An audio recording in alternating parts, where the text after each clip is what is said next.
Because I didn't know that. That's weird. That's a strange one.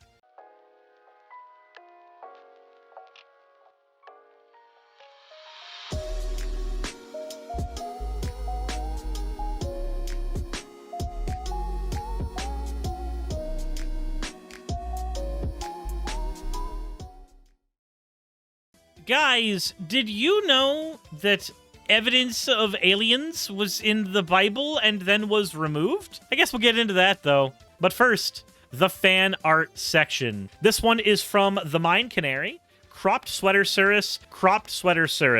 This took me a little longer than usual, but really, I am proud of it. Here's to Surus fan art getting me out of an art block. I am so fucking proud when people are like, hey, Surus fan art got me out of an art block. That stuff makes me super happy. Also, I need to move away from Cropped Sweater Surus because it's very good, and I don't have the money to pay for this as a model. So I'm gonna click away and go to the next one.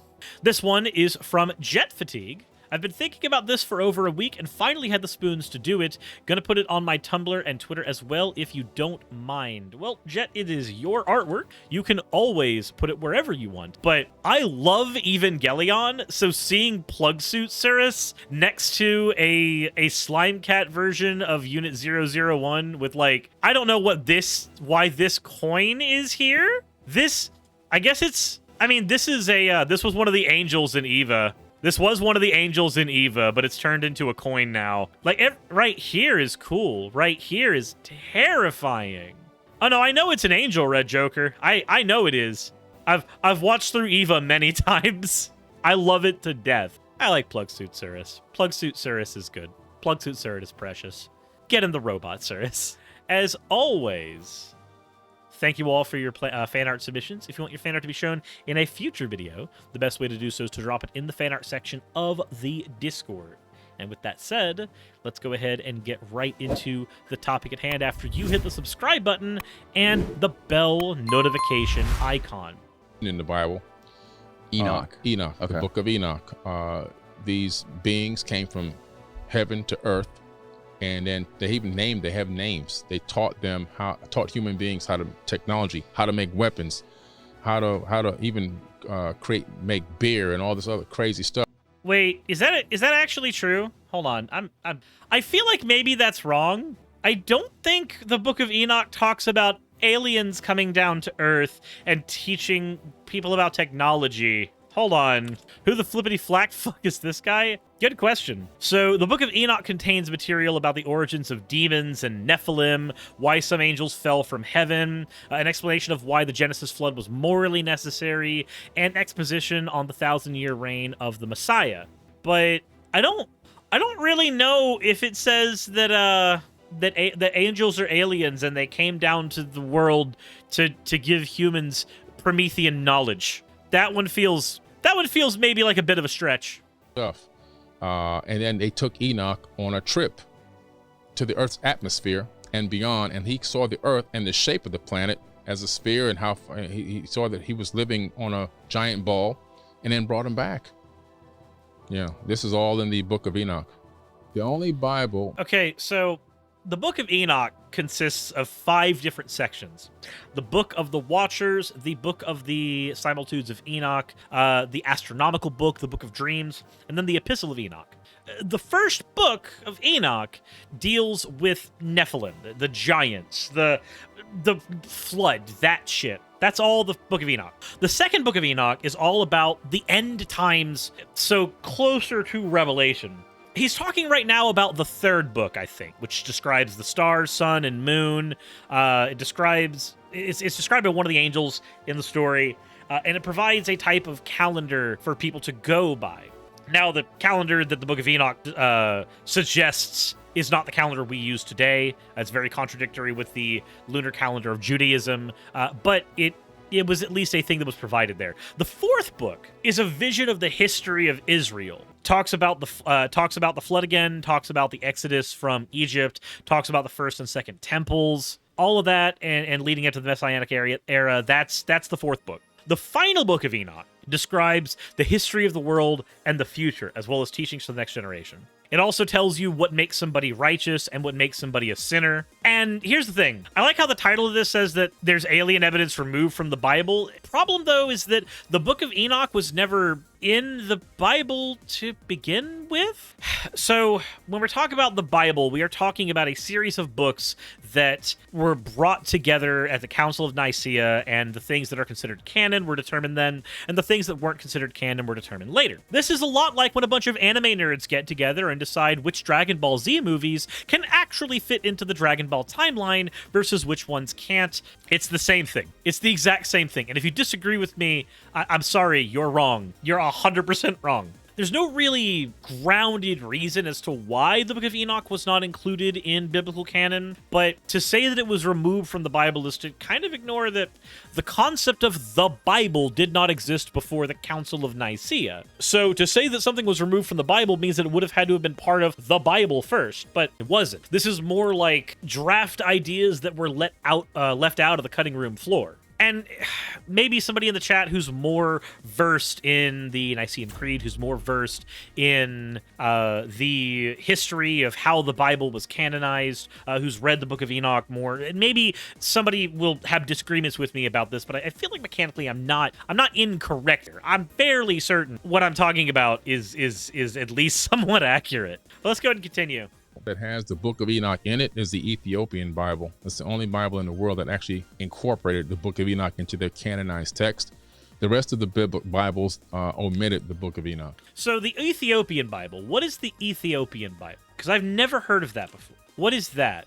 The Ethiopian Bible contains 84 books and contains some stuff that was originally rejected. So let's see, when was the Ethiopian Bible compiled? When was it canonized? Wait a minute. The Ethiopian Bible is from the Ethiopian Bible's from a 15th century manuscript. Wait a minute. Hold on. So this is even further removed from the Council of Nicaea. This is even further removed from the canonization of the original Bible. The Ethiopian Bible is from a 15th century manuscript and was then created in the 17th century. Well and above, well after what we know as the Bible, what we know as the canon books of the Bible were put together. So it's younger than King James? No, it's not. Or wait, hold on. No, it might be. Hold on. It is younger than King James by a very little bit, because the King James Bible was put together in 1611 off of a 13th century Greek manuscript. KJ is 13th century. No, King James is not 13th century. No. 13th century is the Greek manuscript that was used as the basis for the King James Bible, but the King James Bible was put together in 1611. But yes, the manuscript, the Greek manuscript that the King James Bible used as its base was earlier than the manuscript that is used for the Book of Enoch, or that was used for the Ethiopian Bible. So the manuscripts are, King James manuscript is younger. Yes. Red Joker says Bible lore is as confusing as the actual Bible. Yeah, 110%. Biblical lore is weird as fuck. It's very strange. But let's go ahead and continue. Let's keep going. And the wars of these gods can be found in the Book of Deuteronomy. The wars of the gods, these are the Atlantean wars that everybody's trying to figure out what happened. It's in the Book of Deuteronomy in the Bible. All the wars are right there. Is it, though? I'm pretty sure that Deuteronomy is actually very vague about what happens with the various factions of different gods. Yes, the Old Testament does have the idea of multiple gods as part of a larger conglomerate that, would be rejected by the time you get to the New Testament. But to say that they specifically are referring to a specific set of events, this has always been a weird set of apologetics for me. And I've noticed this a lot. Whenever somebody is trying to justify the Bible as historical manuscript, they'll say that X referred to X, Y referred to Y. And then when you get somebody who's actually a historian to look down at the documents, they'll go, wait, no, these don't point to any recorded events we know of. But you say a lot of this was omitted from the Bible, right? Yeah, but the Deuteronomy is actually in there. The Deuteronomy. And so what is the Deuteronomy? It's a book in the Bible. It's a book in... Wait, does the dude not know what Deuteronomy is? Maybe I've just grown up in the Christian South for too much, but I feel like not knowing what Deuteronomy is would be really weird here. In the Bible, okay. The modern day Bible, anybody can go open their Bible and go, oh, Deuteronomy, let me read this. They don't read it, especially in Bible study. But the reason why is because you have... We do read Deuteronomy in Bible study. What the fuck? God, which is actually gods, plural, going to war against other gods in other towns and cities and other regions of the planet, and sending human beings to these places to go to battle, and sending angels with them with battle gear on to fight and kill. And the words are, go there, get in, kill the women, kill the children, kill the animals if need be, and if you see any women that you like, you can rape them. These are the exact words used. I want you to get a Bible and look it up. Okay, so now we're at the point where he's not actually being wrong. There were biblical creeds that said that the Israelites needed to go from land to land and conquer them. People like the Canaanites needed to be conquered, and then there were, apologetics written into the Bible for why it was a good idea for them to go and literally kill children in other lands, why it was okay to take slaves from the other lands, why it was okay to rape the women from other lands. Like, all of that, yeah, that is in the Old Testament. He's not technically incorrect now. We've moved away from the aliens and fantasy, and we've moved into things that are actually in that book. Matt says, did he just say rape? Wait, Matt, have you not read the Old Testament of the Bible? Matt, if you have not read the Old Testament of the Bible, trust me, it is a wild ride of just different ways that people justify things from back then. It's kind of insane. Not much. Okay, cool.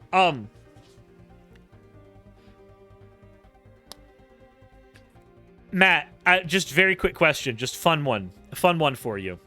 Do you know the story of Sodom and Gomorrah?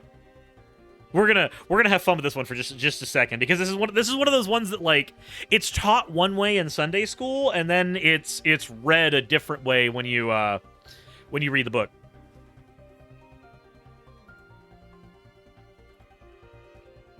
Okay, so, Matt, I have a question. What happens to Lot at the end of the story of Sodom and Gomorrah? What happens to Lot? Lot's the guy whose wife turned into the pillar of salt. So, at the end of the Sodom and Gomorrah story, I said they blame gay people like me for it. Oh, Matt, that's only part of it. Matt, if you open up Genesis right now, and you read, I think it's chapter 7 in Genesis, I want to say, maybe? I could be wrong. But the last major thing to happen in the Sodom and Gomorrah story is Lot's daughters going, hey, our boyfriends were killed in the fires of Sodom and Gomorrah. We don't have a way to pass down the family line. Let's get dad drunk and rape him so that they can carry on his family line.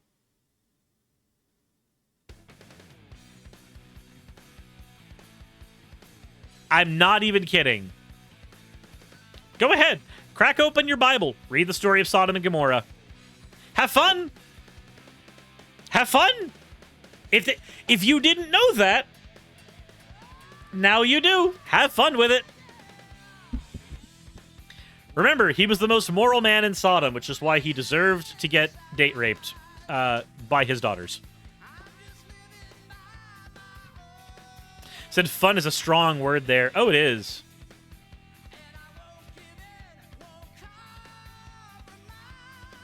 It is. Anyways, now that we've corrupted you completely, Bible's a wild book. Let's keep going. And if you decide you rape him, if you decide you want to keep him as wife, you can take him, but bring the spoils of war back to me. Yeah, he's technically right here. This was these internal battles going on from one region of the world to another region of the world, stealing and fighting over humans and resources. These people have become so evil, fighting against each other and utilizing human beings as chattel. And that's all in the book of Enoch. So God is good and loving, and he's all the same all the time. But all of a sudden you read the book of Enoch and you go, what's going on? You know, the book of Deuteronomy, you read the book of Deuteronomy, you go, what's going on here? These aren't exactly the stories that described. I don't think it's talking about the creator of the universe in that book.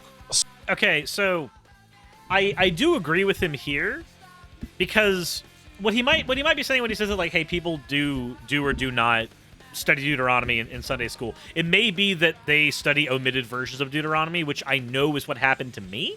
Cyrus let us know that there is a DILF in the Bible who became a rape victim of his own daughters.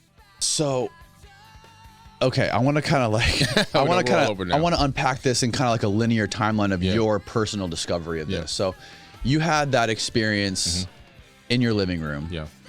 You decided to go on the telescope website, the Global Telescope, and find all these things. At what point did you become aware of these ancient texts and go translate them and learn about them? When I started Googling and trying to find if anybody was looking at these Wait, did he translate those texts? I don't know if that one's necessarily true. anomalies, I came across information about the Anunnaki. That's the name of the beings that, according to the ancient texts, came from heaven to earth. In the Egyptian culture, they call them the Natiru. And they said they came to earth and turned mud into a kingdom. In the Bible, they call them the Anak. They have these names in all different cultures. They all show up.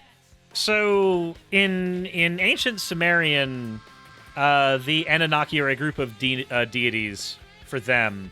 Do they show up in the Bible as the Anak? Hold on. Anakia, no. Hold on. We should stick to thinking about Pokemon kitchen Dilfs instead of biblical Dilfs. There's a person named Anak in the Bible, but I don't know if the characters he's referring to are. I could be wrong. Around the same time in every culture, and I started finding more instances of them in every culture I looked into around the same time period. And I go, these people really came here at some point in the distant past. It seems to be now around 450,000 years ago they arrived, and about 200,000 years ago, according to the text, not me, they started genetically tinkering with human beings, saying they were adding their essence to them to get us to do the labor for them. Wait, hold on. We just jumped ship completely. 110%. We just jumped away from the conversation at hand, and we just went into Ancient Aliens. Avalon of Babylon says that's just Assassin's Creed. Deities 450,000 years ago. Anything?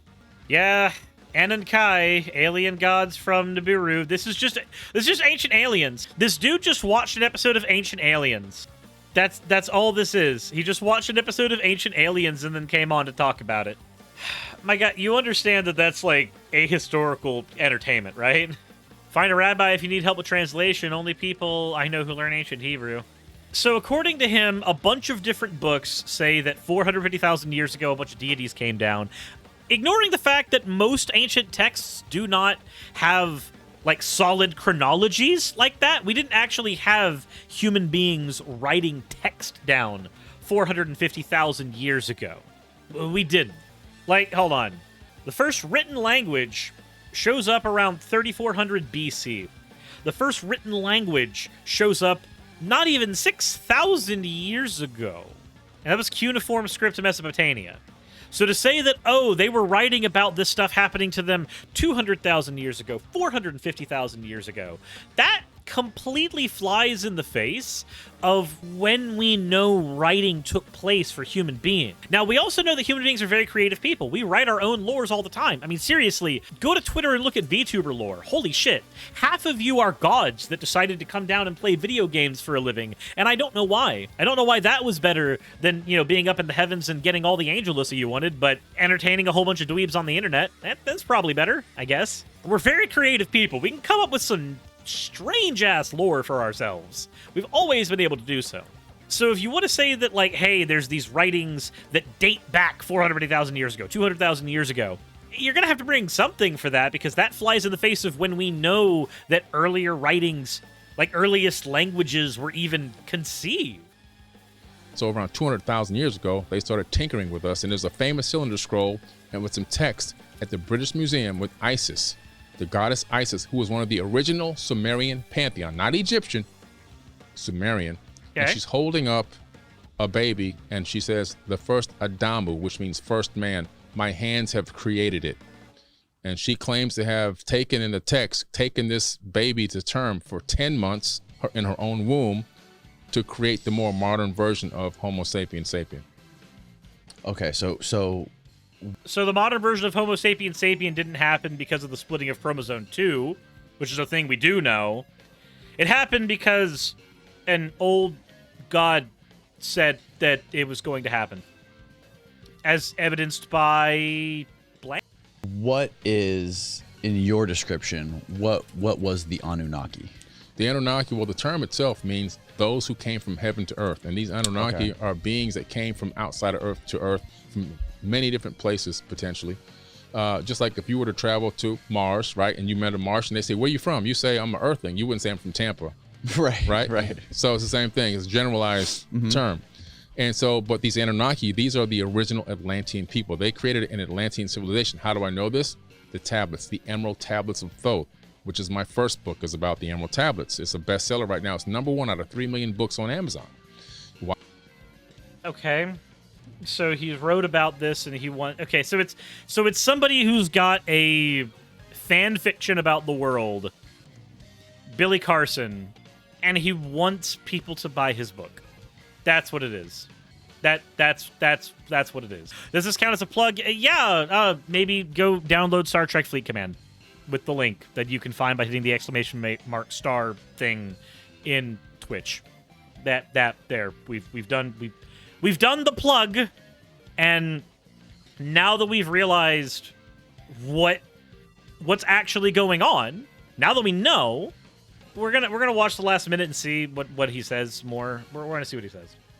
Why? Because it's talking about the gentleman that ruled over the land of Kem before it was called Egypt for 14,000 years. He left behind these tablets that he authored himself.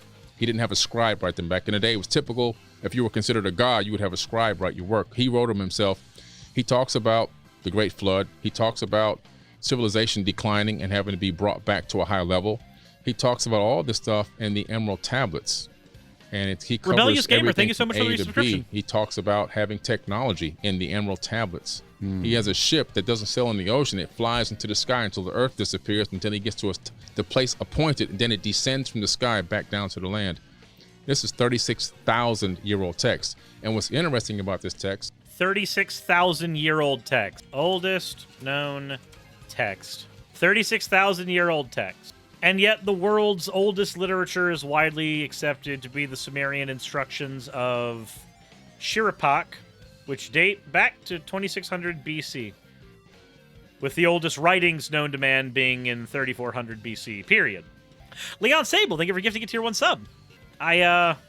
This feels weird. He's got these different texts that he cares about that are so far removed from when we know that different texts were actually written. It kind of hurts. It kind of hurts to try to think about like the logistics involved in all of this. So at least he's not a young Earth creationist, I guess. Yeah, instead it's ancient aliens. But again, why was that ever on the History Channel? I don't understand. Why was that ever on the History Channel? Hey, somebody else hit level 5. Now you just have to get your second chip. So don't a lot of cultures have an apocalyptic flood as part of their mythology? A lot of them have a flood. Apocalyptic, not so much all the time.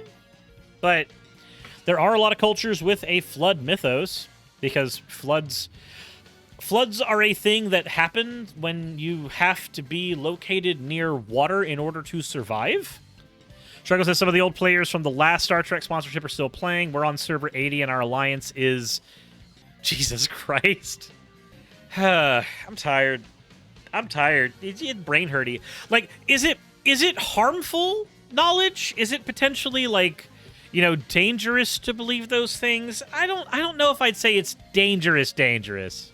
But at the same time, I feel like if you would believe stuff like this, it would be easier for somebody to convince you of other really dumb stuff. Maybe not necessarily harmful all the time, but just... I don't like it when we do ahistorical things like this. Avalon of Avalon says, didn't you name the guild that? I didn't name the guild anything. The guild was named, but not by me. Yeah. Anyways, let me know what you think in the comment section below. That was a ride. Insert end of video tagline here.